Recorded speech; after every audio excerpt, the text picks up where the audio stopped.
मारे महला में फूली छे केसर क्यारी, चलो तो दिखाऊं बिहारी।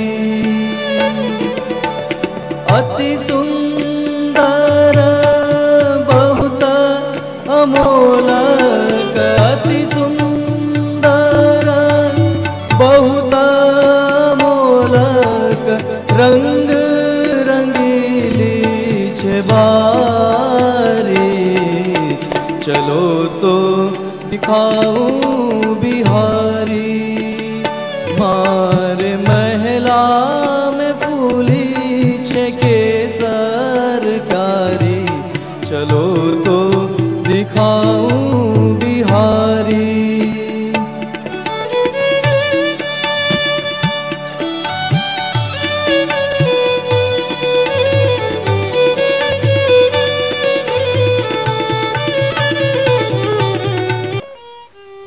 इसलिए महाप्रभु जी ने त्याग करवाया है, अहिंसा ममता का समर्पण करवाया है।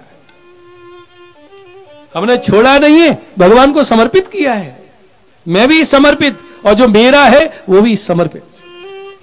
आप ब्रह्म संबंध मंत्र रोज बोलते हो। एक ने मुझसे पूछा कि हम कहते हैं स्त्री भी अर्पित, पुत्र भी अर्पित, और मेरी स्त्री का तो भाव ही नहीं है ठाकुर जी में, और मैं रोज कहता हूं दारागार है। स्त्री भी अर्पित, पुत्र भी अर्पित, तो स्त्री पुत्र को उठा के नहीं धरना है चरणों में।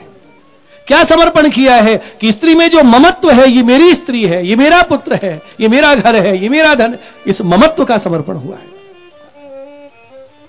इनके नाते ये मेरे हैं। ये शरीर का समर्पण, इंद्रिय का समर्पण, और इंद्रियों का ही नहीं, इंद्रियों के धर्म भी हमने समर्पित कर दिए हैं कि आज से आंखें देखेंगी तो आपको, कान सुनेंगे तो आपकी चर्चा है। रोज कह देते हैं वचनबद्ध हैं, पर पीछे क्या करते हैं वो तो हम अच्छी तरह जानते हैं। बहुत बढ़िया शिक्षा है। एक मृग शावक में आसक्ति हो गई। समय नहीं है कथा विस्तार का, समय हो गया है। देखिए सिद्धांत समझिए, दया और भक्ति, इसमें भेद क्या है? दया होती है बहिरंग, बाहर के प्राणी के प्रति, और भक्ति होती है अंतरंग, अंतर्यामी भगवान के प्रति। दया वृत्ति सात्विक होते हुए भी मन को बाहर फेंकती है, वो दुखी है, उस पर दया करना है। दुखी प्राणी का दुख दूर करके हमारी मनवृत्ति पुनः अंतर्यामी की ओर लौट आवे, यहां तक तो ठीक है। लेकिन जब वो अपनी दयालुता का राजसिक अभिमान धारण कर लेती है और जिस पर दया की है उसमें ममता हो जाती है, तो दयावृत्ति सात्विक होते हुए भी आसक्ति बन जाती है, और भरत जैसे भक्त को, साधक को जड़ भरत पर आ गई। सात्विक वृत्ति ही विकृत होकर बंधन का रूप धारण कर लेती है। दया सात्विक वृत्ति है, लेकिन वो मोह के कारण भरत जी को मृगदेह की प्राप्ति करा दी। उस बालक का लालन पालन करते हैं, मैं ही तो हूं इसका। अंतिम समय आया, मृग का चिंतन करके शरीर छोड़ा, दूसरा जन्म मृग का हुआ। बहुत पश्चाताप हुआ, अरे मैंने पिछला मानव जीवन व्यर्थ खो दिया। एक मृगा के संगते भरत धरी मृग देह, एक मृगा के संगते भरत धरी मृग देह। तुलसी उनकी कौन गति जो सर्वत्र करत स्नेह, तुलसी सर्वत्र करत स्नेह।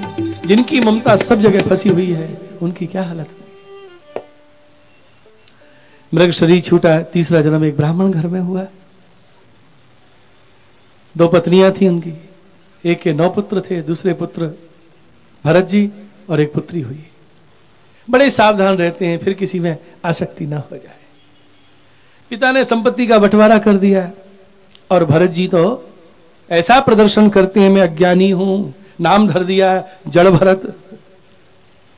बहन का विवाह हो गया, माता पिता दिवंगत हो गए। भाइयों ने कहा घर में बैठे रहते हो, कामकाज करते नहीं हो, जाओ फसल पक चुकी है उसकी रखवाली करो।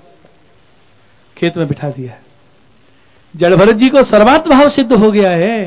क्या देखा, खेत में पशु लगे हैं, पक्षी लगे हैं। जड़ भरत जी बोले आज तो भगवान कितने रूप धर के आए।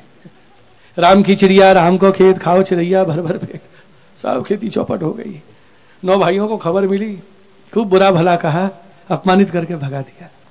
ये संसार तो मतलब का है। चले जा रहे हैं जड़ भरत जी, चोर पकड़ के ले गए बलि देने के लिए। स्नान कराए, रेशमी वस्त्र पहनाए, पन्ना के, माणिक के, हीरा के कंठा कंकन पहनाए, तिलक किया, आरती करी, जो खड़ग लिया बलि देने के लिए। भद्रकाली तेज देख के सहन नहीं कर सकी। अरे भगवान कहेंगे ये तो अज्ञानी है, क्या तुम ही मेरे भक्त को नहीं पहचान सकी? साक्षात प्रतिमा में से काली प्रकट हो गई और चोरों के सरदार और चोरों को मार दिया। जो भक्त का अनिष्ट करता है ना, उसके कुलदेव इष्टदेव भी रक्षा नहीं कर सकते। चले जा रहे हैं जड़ भरत जी। 9 भाइयों को समाचार मिला, बढ़िया बढ़िया कंठा पहने, कंगन पहने, कौन ने पहना दिए। सबके सब इकट्ठे आए, खूब गले मिले। अरे भैया भरत, तू कहां चलो गए हो? तेरी भाभी ने तो भोजन भी नहीं किया।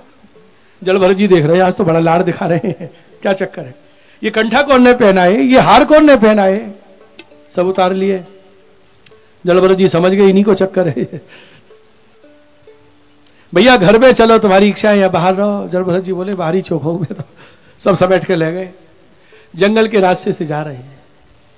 राजा रघुगण पालकी में बैठ के आ रहे हैं। 3 कहार लगे, एक कहार की आवश्यकता थी। सामने जड़ भरत जी को देखा, पालकी में लगा लिया। शिव का चल रही है। जड़ भरत जी की दृष्टि भूमि की ओर है, कोई जीव जंतु दब के न मर जाए, सर्वात्म भाव दृष्टि। पालकी चल रही है, पीछे सबसे जड़ भरत जी हैं। कोई चींटी मच्छर दब के न मर जाए, एक पैर वहां धरे, एक पैर यहां धरे, जो हिले पालकी। रघुगण बोला 4-4 लगे हो, एक पालकी नहीं संभाली जाती। 3 कहार बोले महाराज हम तो सीधे चलते हैं, ये चौथा लगाया है ना, वही धक्का दे देता है। रघुगण बोला सबसे आगे लगाओ इनको। जड़ भरत जी को आगे लगा दिया।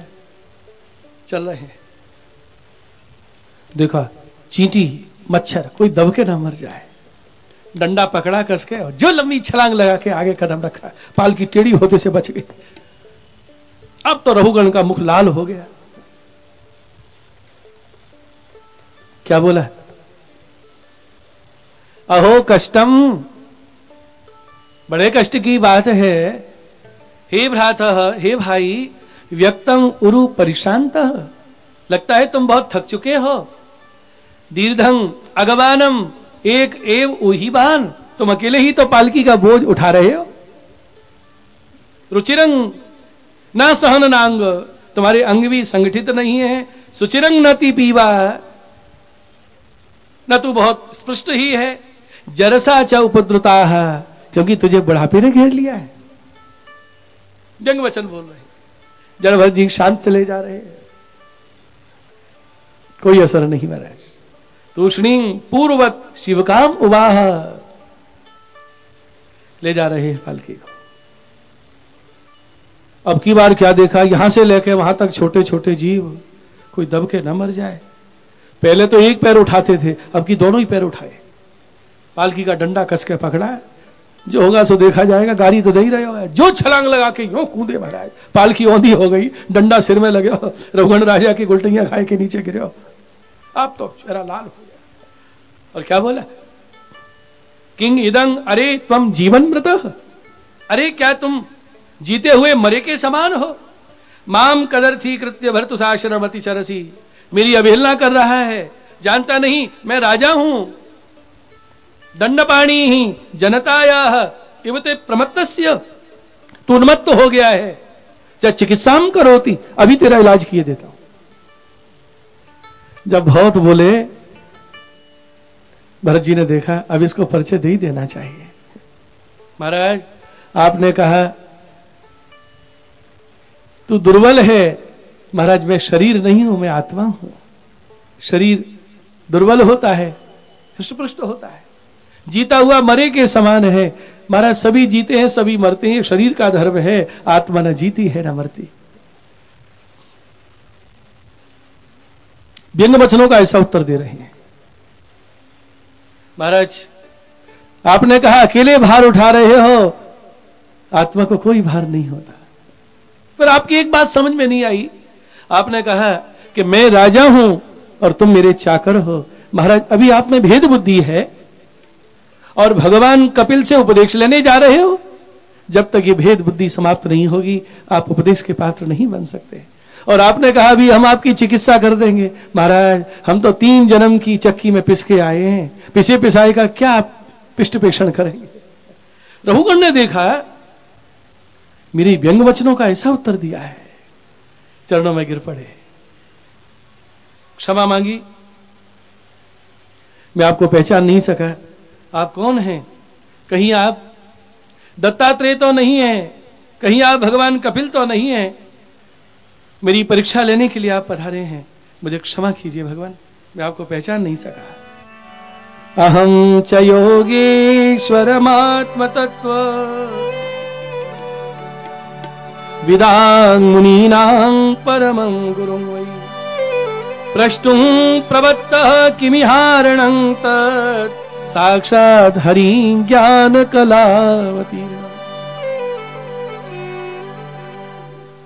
आपके दर्शन से आज मुझे ऐसा लग रहा है जैसे गर्मी से संतप्त किसी को शीतल जल मिल जाए, सांप के डसे हुए को कोई औषधि मिल जाए। भगवान मैं आपको नहीं पहचान सका, आप अपना परिचय दीजिए। जलभरत जी ने परिचय दिया और रघुगण को जो उपदेश दिया है ये भवाटवी के नाम से प्रसिद्ध है। 5वें स्कंद में ये बड़ा दार्शनिक विषय है, अन्योक्ति शैली में सुनाया गया है। और देखिए दत्तात्रेय जी भगवत अवतार हैं, उनसे उपदेश लिया था रघुगण राजा ने। भगवत सानिध्य मिला लेकिन अज्ञान नष्ट नहीं हुआ, भक्ति प्रकट नहीं हुई हृदय में। और जलभरत जी जैसे भक्त का क्षणिक संग मिला, हृदय में भक्ति का आविर्भाव हो गया। भगवान भक्ति तो भक्तों से ही दिलाते हैं, स्वयं नहीं देते। स्वयं भक्ति दे देते तो उद्धव जी को गोपियों के पास क्यों पहुंचाते। भक्ति धन खजाना, भक्ति के खजाने के स्वामी भगवान हैं, लेकिन भक्ति धन के खजाने की चाबी भक्तों को दे दी। आज्ञा राजा देता है कि इतना धन निकाल के खजाने से दे दो, लेकिन निकाल के देने वाला तो खजांची है। ये खजांची कौन है? भक्त हैं, वैष्णव है। और ये रघुगण कौन था? भरत जी मृग का चिंतन करके शरीर छोड़े तो मृग योनि को प्राप्त हुए, और जब उस मृग शावक ने शरीर त्यागा भरत जी का चिंतन करके तो वो रघुगण राजा हुआ, जिसके कारण 3 जन्म का अंतराय हो गया। आज उन्हीं रघुगण राजा को जल भरत जी उपदेश देके अज्ञान को नष्ट कर रहे हैं। बोलो भरत जी महाराज की। ऐसी है सत्संग की महिमा। पद पद पर भागवत में सत्संग की महिमा सुनाई गई है। समय हो चुका है, आप लोग भी कानों से तो पान किया है, अब थोड़ा ग्रहण भी करना है आपको, वो भी जरूरी है हमारे, क्योंकि कानों से पिया वो तो हृदय में उतर गया, अब कुछ पेट में भी तो उतरना जरूरी है। 3 बजे आइए और आगे अजामिल प्रसंग, व्रत चतुश्लोकी, प्रहलाद चरित्र, नरसिंह अवतार की कथा होगी। सायकाल हम लोग नरसिंह भगवान का पूजन करेंगे। बोलो कृष्ण कन्हैया लाल की। भागवत भगवान। मध्याह्न का विश्राम 5वां स्कंध स्थान लीला पर हुआ।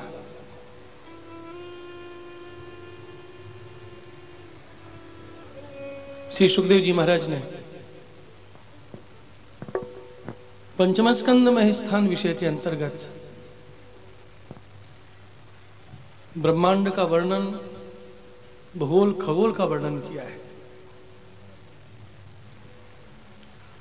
ऊपर के सप्तलोक, नीचे के सप्तलोक, सूक्ष्म लोकों का वर्णन, शिशुमार चक्र, 28 प्रकार के नरकों का वर्णन,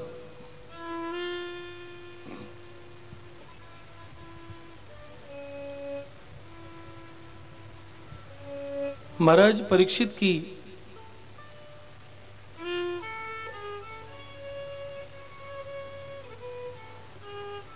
सात दिन का जीवन है, 4 दिन निकल गए। सुखदेव जी महाराज ये भूगोल खगोल सुनाकर क्या प्राप्त कराना चाहते हैं? जो म्रियमाण है उसे भूगोल सुनाना चाहिए।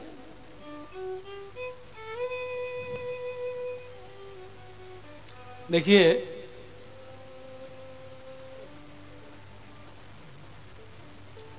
ये ब्रह्मांड का वर्णन भगवान के ध्यान में सहायक है, इस दृष्टि से सुनाया गया है। सर्वम खलविदं ब्रह्म, जहां भी दृष्टि जाए, जहां भी हम देखें, ये सब भगवान का ही स्वरूप है। ये भगवान के ध्यान में सहायक है। इसी दृष्टि से स्थान विषय का वर्णन है, क्योंकि स्थान रूप स्वयं भगवान।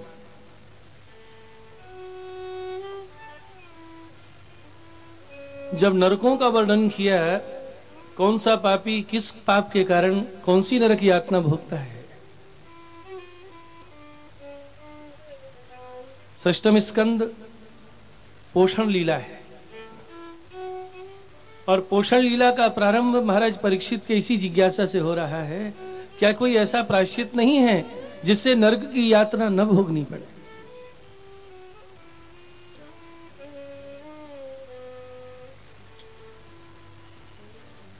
पोषणम तद अनुग्रह। बताइए,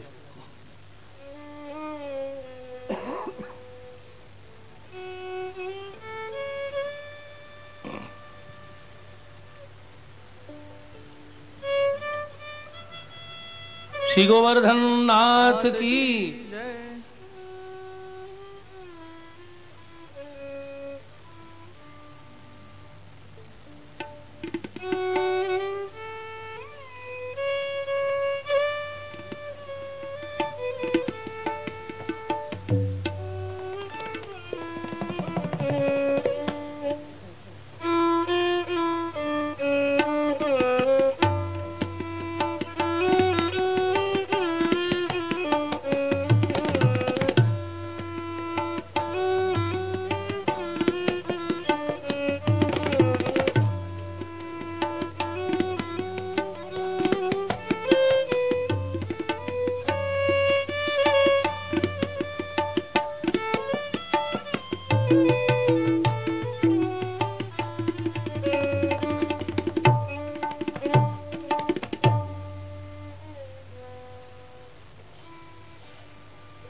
षष्ठम स्कंद का विषय पोषण लीला है। श्री महाप्रभु जी ने भक्ति मार्ग को जो पुष्टि मार्ग नाम दिया है, ये पुष्टि पोषण से बना है, और पोषण शब्द भागवत के षष्ठम स्कंद से लिया है। पोषणम तद अनुग्रह, पोषण माने कृपा। संपूर्ण स्कंद में भगवत कृपा का दर्शन होता है।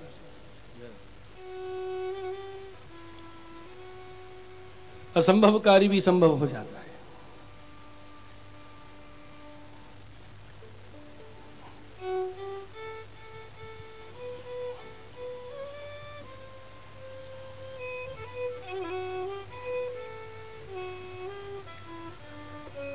नाम आश्रय, स्वरूप आश्रय और अर्चन माने सेवा आश्रय।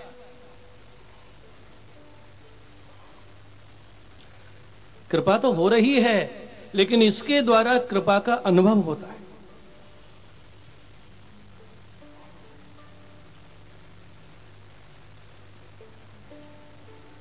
नाम का महात्म समझाने के लिए ही अजामिल की कथा है कि नाम ही नहीं, नामाभास भी जब कल्याण कर सकता है, तो जो नाम के आश्रित है उसके उद्धार में कोई शंका है क्या?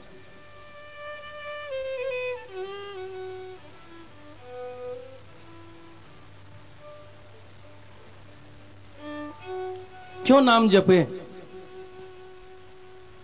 क्या कृपा में भगवान अपेक्षा रखते हैं कि भजन करोगे तभी कृपा होगी?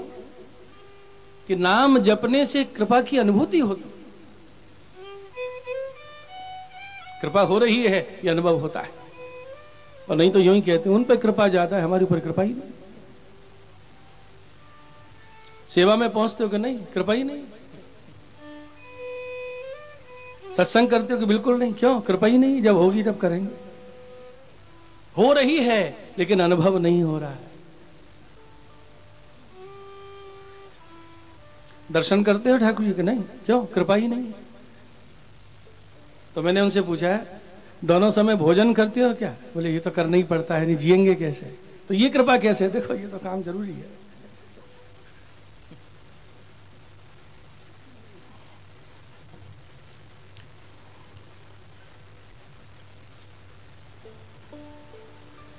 तीन प्रकार के जीव होते हैं,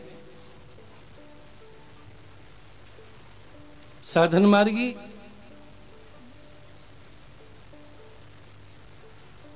प्रवाही और पुष्टि। प्रवाही किसे कहते हैं? बार बार जन्म लेना, बार बार मर जाना, यही जिसे पसंद है, संसार के प्रवाह में डूब रहा है, अपने उद्धार की चिंता ही नहीं है, वो प्रवाही जीव है। जो भगवान को प्राप्त करना ही नहीं चाहता। अब दो बचे, एक साधन मार्गी, दूसरा निस्साधन मार्गी। दृष्टांत के लिए, नदी में एक व्यक्ति डूब रहा है, नौका में मल्लाह बैठा था, उसने देखा ये डूब रहा है, भैया मेरी नाव में आ जाओ, मैं पार लगा दूंगा। तो उसने क्या कहा? मुझे नाव में बैठने की आवश्यकता है। तैरना जानते हो क्या? कि कभी नहीं तैरा। तैरना जानता नहीं है, नौका में बैठना चाहता नहीं है, वो तो निश्चित डूबेगा। ये प्रवाही है। दूसरा व्यक्ति तैर रहा है, मल्ला ने कहा मेरी नौका में बैठ जाओ, तो उसने क्या कहा? मुझे तैरना आता है, नौका की जरूरत नहीं। जिसे अपने साधन बल का भरोसा है। अब एक तीसरा है जो तैरना जानता नहीं है और डूबना चाहता नहीं, वो नौका में बैठ गया। ये निस्साधन जीव पुष्टि जीव है। जिसको तैरना नहीं आता, नाव में बैठ जाता है, वो अपने आप को मल्लाह के लिए समर्पित कर देता है कि पार लगाना तेरा काम है। नाव डूब गई तो मैं तैरना नहीं जानता, अब मेरा जीवन तुझे समर्पित है। नाव चल रही है, बीच धार में हिचकोले लेने लगी, अब वो घबराया, नौका हिल रही है। ये नौका का हिलना क्या है? जीवन में आने वाले कष्ट, बाधाएं। जरा विपत्ति आई, घबराने लगे, हमारा धैर्य छूटने लगता है। उसने कहा मल्लाह से, मुझे ऐसा लगता है ये नाव डूब जाएगी, नाव रोको, मैं उतरना चाहता हूं। तो मल्लाह ने कहा उतर के कहां जाओगे? बोलिए, हिचकोले सहता रहे, नौका में बैठा रहे, ये बात ठीक है कि नाव से उतर जाना ठीक है? कहां जाओगे? तैरना जानते नहीं। मेरो मन अनत कहां सुख पावे, जैसे उड़ जहाज को पंछी पुनि जहाज पे। ठिकाना ही नहीं दूसरा। तो आप कृपा की नौका में बैठ चुके हैं, जीवन में थोड़े बहुत हिचकोले आए हैं, कोई कष्ट आए, विपत्ति आए, उसको सहन कीजिए। ये मल्लाह बड़ा समर्थ है, पार लगा दे।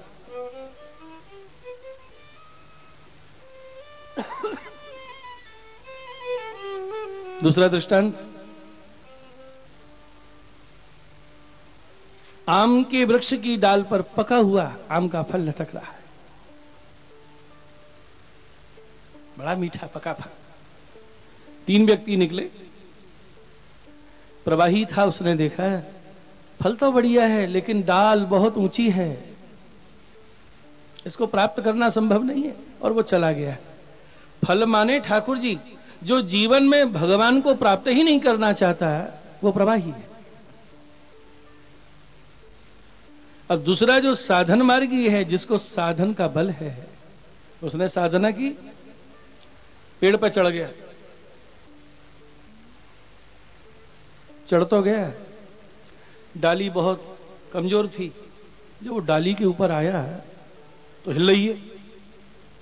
नीचे एक व्यक्ति खड़ा है, उसने कहा भैया और आगे बढ़ जाए, फल मिल जाएगा। तो ऊपर वो जो खड़ा था उसने क्या कहा, तुझे बढ़ने की पड़ी है, फल तोड़ने की पड़ी है, मुझे अपनी पड़ी है, कहीं डाल टूट गई तो नीचे दिखाई दूंगा। और वो नीचे उतरा। एक साधन किया, सफलता नहीं मिली। दूसरा साधन किया, पत्थर के टुकड़े लेके आया, निशाना लगा रहा है, बार बार निशाना चूक जाता है, फल नहीं मिला उसको। तो ऐसे ही भगवान को पाने के लिए लोग कितने साधन करते हैं। कोई तप करता है, कोई जप करता है, कोई योग समाधि लगाता है।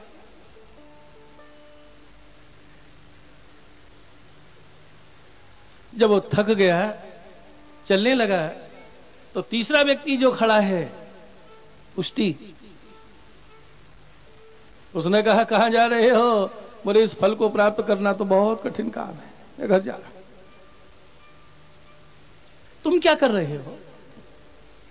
पुष्टि जीव से पूछा है, पेड़ पे चढ़ना जानते हो? उसने कहा कभी नहीं चढ़ा जिंदगी में। निशाना लगाना आता है कि बिल्कुल नहीं।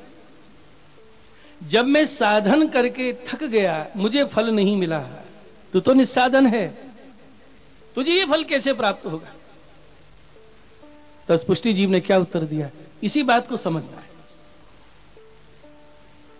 उसने कहा भैया मुझे पेड़ पर चढ़ना नहीं आता, निशाना लगाना नहीं आता, कोई साधन नहीं आता, लेकिन जब से मैंने इस फल को देखा है, इसको पाने की लालसा जग गई, मेरे हृदय में आरती पैदा हो गई है, अब मैं घर नहीं जा सकता इसको छोड़ के।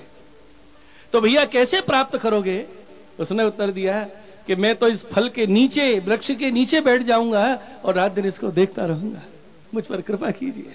और मैं ये विनती करूंगा कि मैं तुम्हारे पास चल के नहीं आ सकता, क्योंकि मेरे पास आपके पास आने के लिए कोई सामर्थ्य नहीं, साधन नहीं, मैं नहीं आ सकता, आप तो कृपा करके आ सकते हो। कभी तो ये फल वृक्ष से टूट के मेरी गोदी में आएगा, मुझे विश्वास है, अब मैं इसी को देखता रहूंगा। तो पुष्टि भक्त को पेड़ पे नहीं चढ़ना है, निशाना नहीं लगाना है, लेकिन उसको पाने के लिए लालसा, आरती तो जगाना है। देखत रहो कृपा की खोर, कब आओगे, कब मिलोगे। साधन मार्गी में कामना भी हो और पाने के लिए साधन भी हो, और निस्साधन भक्त को तीव्र कामना जगानी है, साधन तो उसके भगवान स्वयं बन जाते। इसका नाम है पुष्टि, और षष्ठम स्कंद में इसी का दर्शन है। जो चढ़ जाने सो फल पावे, जिसको पेड़ पर चढ़ना आता है वो फल पा सकता है, अथवा के फल आप कृपा करे आवे, या फल ही कृपा करके उसको सुलभ हो जाए।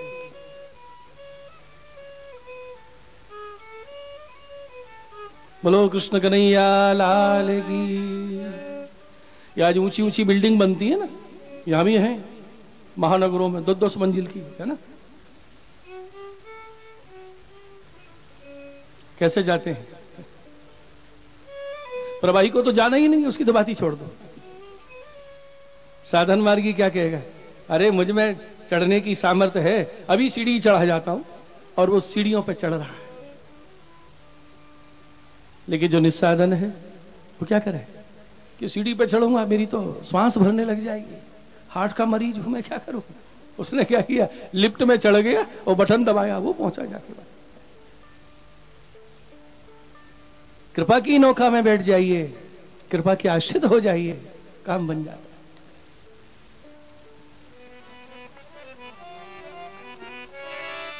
जो चढ़ जाने सो फल पावे, जो चढ़ जाने सो फल पावे, जो चढ़ जाने सो फल पावे, जो चढ़ जाने सो फल पावे, के फल आप कृपा कर आवे, के फल आप जो चढ़ जाने सो फल पावे, जो चढ़ जाने सो फल पावे, के फल आप कृपा कर आवे, के फल आप कृपा कर आवे, जो चढ़ जाने सो फल पावे, जो चढ़ जाने सो फल पावे, के फल आप कृपा कर आवे, के फल आप कृपा कर आवे, के फल आप कृपा कर आवे, के फल आप कृपा कर आवे।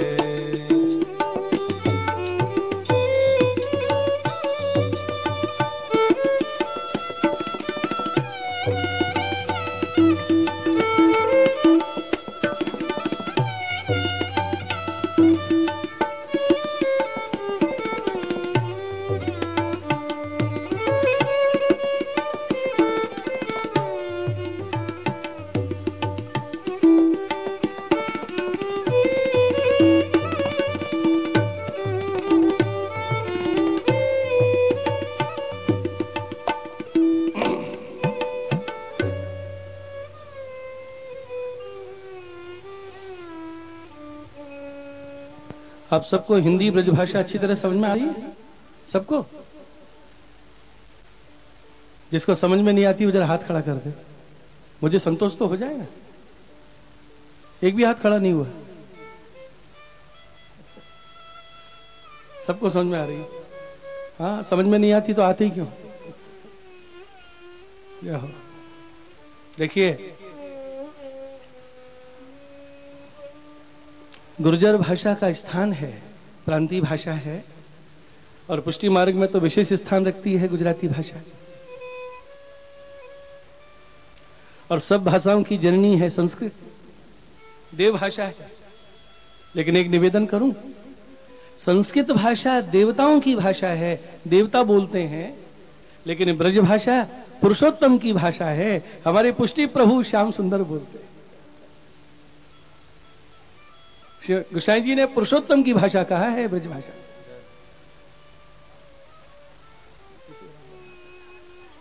ठाकुर जी को तो सब भाषा आती है। एक बार श्रीनाथ जी से श्री गोसाई जी ने तेलुगु भाषा में विनती की, आपकी मातृभाषा है तेलुगु, तो श्रीनाथ जी चाहते तो तेलुगु में उत्तर देते, लेकिन आपने ब्रज भाषा में उत्तर दिया। गोसाई जी गदगद हो गए और आपने आज्ञा की, आज से हवेली में जो भी चर्चा होगी, जो भी वार्तालाप होगा, ब्रज भाषा में होगा। पुरुषोत्तम की भाषा कहते हैं। जब मैया से रोटी मांगे, ठाकुर जी संस्कृत में थोड़ी मांगते हैं, कैसे कहते? अरे मैया भूख लगी है, माखन रोटी दे। ये भाषा है कृष्ण की। तभी तो कहा है, ब्रज भाषा के आगे सब भाषा छोटी। ब्रज भाषा के आगे हिंदी साहित्य में ब्रजभाषा साहित्य को अगर निकाल दिया जाए ना, तो कैसा लगेगा? मानो हिंदी भाषा रूपी नायिका के नक्सिक भूषणों को उतार दिया गया, श्रृंगार उतर गया है, सुहाग उतर गया है उसका, ऐसी लगेगी। ब्रजभाषा के आगे सब भाषा छोटी, जा भाषा में मचल मचल मांगी हरी रोटी। जिस भाषा में मचल रहे हैं, रूठ रहे हैं। स्वामी जी को सब भाषा आवे, लेकिन ठाकुर जी जब मनावे तो ब्रज भाषा में ही मनावे। कृष्ण कन्हैया लाल की।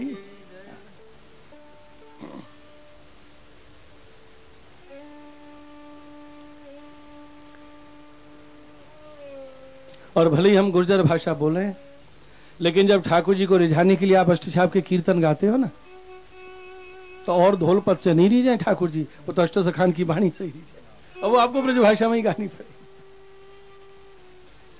पुष्टि मार्ग में 3 भाषाओं का तो ज्ञान होना ही चाहिए, संस्कृत भाषा का, गुर्जर भाषा का और ब्रज भाषा। लेकिन इन तीनों में उत्तरोत्तर स्थान है ब्रज भाषा का, संस्कृत भाषा का, गुर्जर भाषा।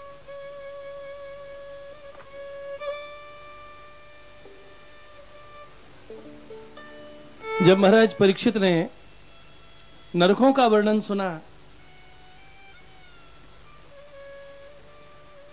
प्रार्थना की कोई प्रायश्चित नहीं है जिससे नरक यातना न भोगनी पड़े। सुखदेव जी ने कहा, राजन प्रायश्चित हैं।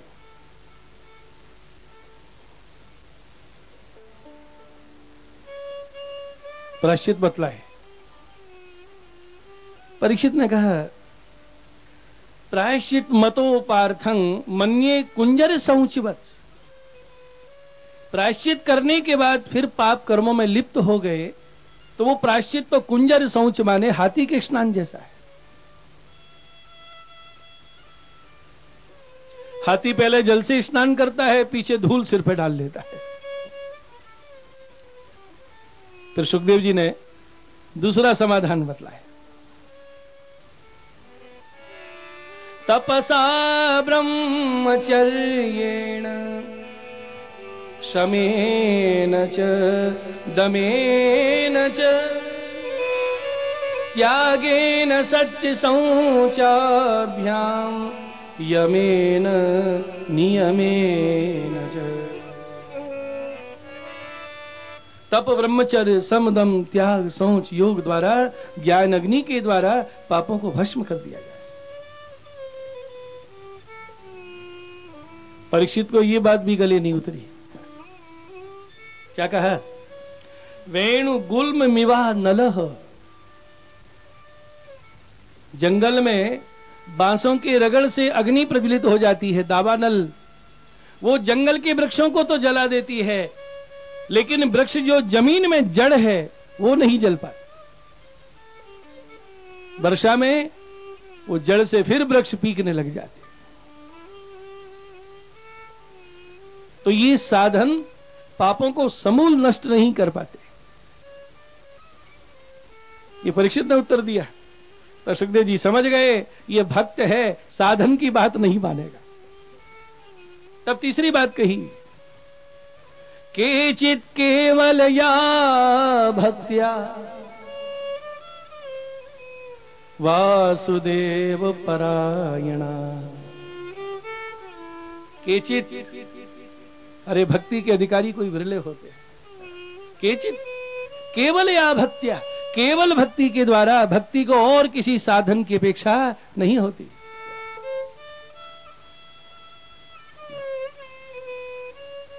जो भगवान कृष्ण के शरणागत हैं, भक्ति के द्वारा ही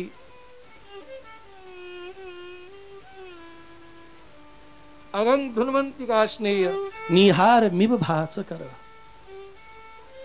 जैसे सूर्य के उदय होते ही कोहरा दूर हो जाता है, ऐसे भक्ति के आविर्भाव हृदय में होते ही सारे दोष भस्म हो जाते।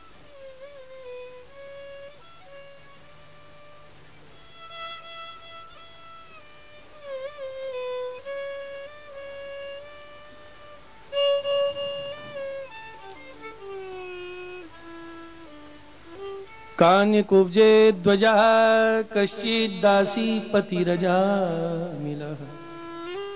नामना नष्ट सदाचारो दास्याः संसर्ग दूषिता।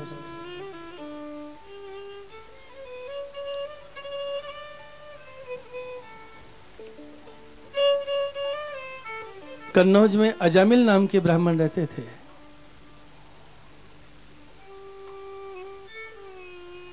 नष्ट सदाचार, पहले सदाचारी थे लेकिन अब सदाचार नष्ट हो गए। क्यों? संसर्ग दूषिता। पहले दूषित नहीं था, संग दोष से दूषित हो गया। पतिव्रता ब्राह्मणी को घर से निकाल लिया, रशिया को रख लिया, मदिरा पीता है, जुआ खेलता है।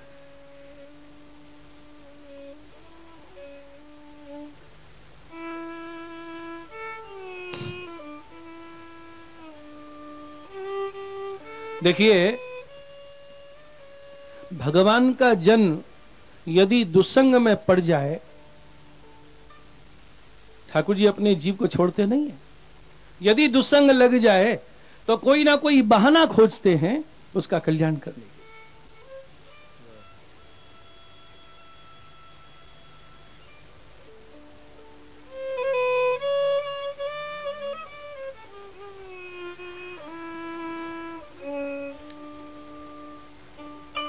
भगवत प्रेरणा से कोई संत अजामिल के घर आए, मदिरा पी के बेहोश पड़ा है।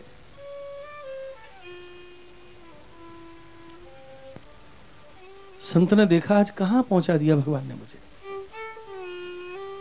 मैं तो इसलिए आया ब्राह्मण का घर है।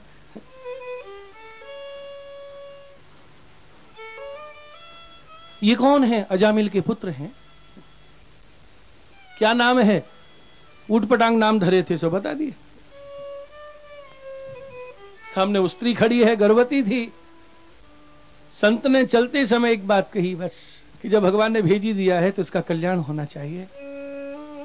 सुनो, तुम्हारे गर्भ से पुत्र होगा और मेरी बात याद रखना, पुत्र का नाम नारायण रखना।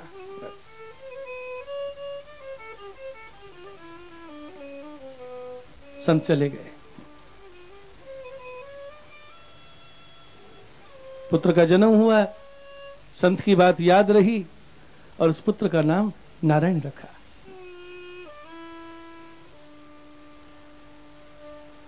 अजामिल से एक ही काम अच्छा बना कि उसने बेटे का नाम नारायण रखा।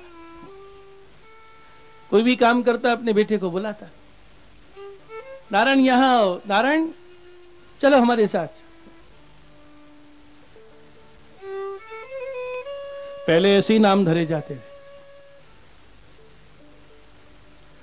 अब तक यही परंपरा थी, लेकिन आज तो ऐसी गड़बड़ हो गई।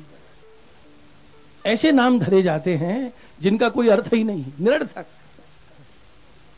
उनको बढ़िया नाम बतलाओ ना। हमसे कहते हैं, शास्त्री जी मेरा बेटा है, इसका बढ़िया नाम धर जाओ। मैंने कहा कृष्णदास नाम धरो। और जी तो बहुत पुराना है, अब नया नाम कहां से लावे? कृष्णदास, गोविंदास है, गिरिराज दास, कितने बढ़िया नाम है। ठाकुर जी के नाम पे धरे जाते, तीर्थों के नाम पे धरे जाते। बहनों के नाम ऐसे ही होते थे पहले, यमुना बहन, गंगा बहन, सरस्वती देवी, कितने बढ़िया नाम। गुणों पे होते, शांति बहन, दया बहन, यहां भी बैठी होंगी कोई ना कोई। बहुत बढ़िया नाम होते थे। और आजकल तो ऐसे नाम हैं, मुझे तो उनका अर्थ ही नहीं समझ में आया आज तक। क्यों धर देते हैं लोग? नीनू, टीनू, चिंटू, टीना, बब्बू, डब्बू, पिंटी, बंटी, क्या है ये? बंटी, बंटा बड़ा होता है, बंटी छोटी होती है। उटपटांग नाम धरते हैं लोग। कैसा भी था अजामिल, बेटे का नाम नारायण रखा उसने। ऐसा प्रसंग मिलता है कि अभी आप कथा सुनोगे, केवल नामाभास से उद्धार हुआ है अजामिल का। और ये प्रसंग देखकर नारद जी ने भगवान से पूछा, महाराज बड़ा अंधेर खाता चल रहा है, आपको नहीं बेटे को बुलाया और उसका उद्धार हो गया। भगवान बोले, क्या बताएं नारद जी, संत गए थे ना उसके घर में और वैष्णव आशीर्वाद देके आए थे, पुत्र का नाम नारायण रखना, इससे तुम्हारा कल्याण होगा। तो भक्त का वचन में झूठा कैसे कर सकता हूं? लेकिन वो वैष्णव बड़े दयालु थे, बस इतना आशीर्वाद देके गए कि पुत्र होगा, नाम नारायण रखना। और उस नारायण नाम से ही उद्धार हुआ अजामिल का। और कहीं वैष्णव ऐसा कहे आते कि तुम्हारे घर में नारायण का प्रागट्य होगा, नारद जी मुझे ही जन्म लेना पड़ता है, मैं अपने भक्तों की वाणी से विपरीत कुछ नहीं कर सकता। भगवान तो भक्तों के अधीन है।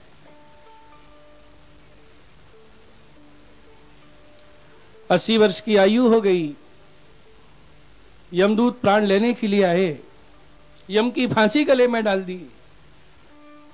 जो जितना ज्यादा पापी होता है उसको उतने भयानक यमदूतों का दर्शन होता है।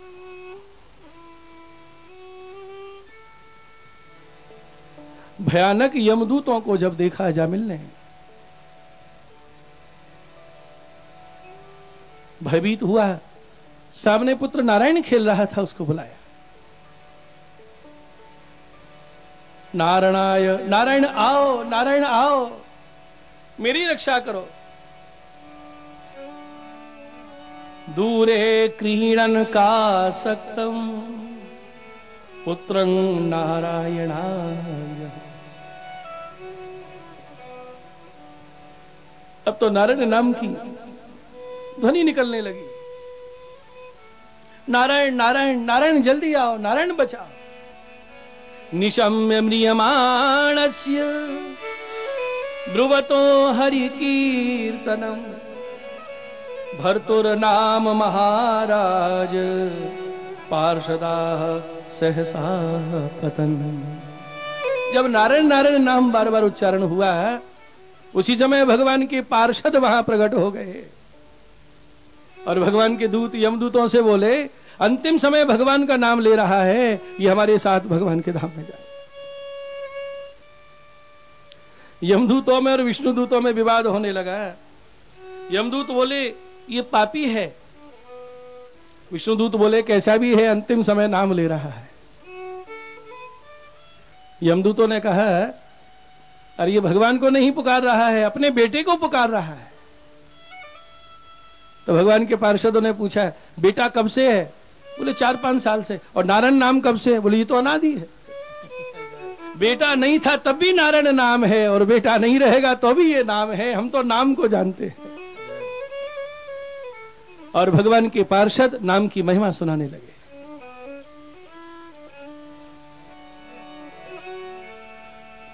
सांकेत्यं पारहास्यं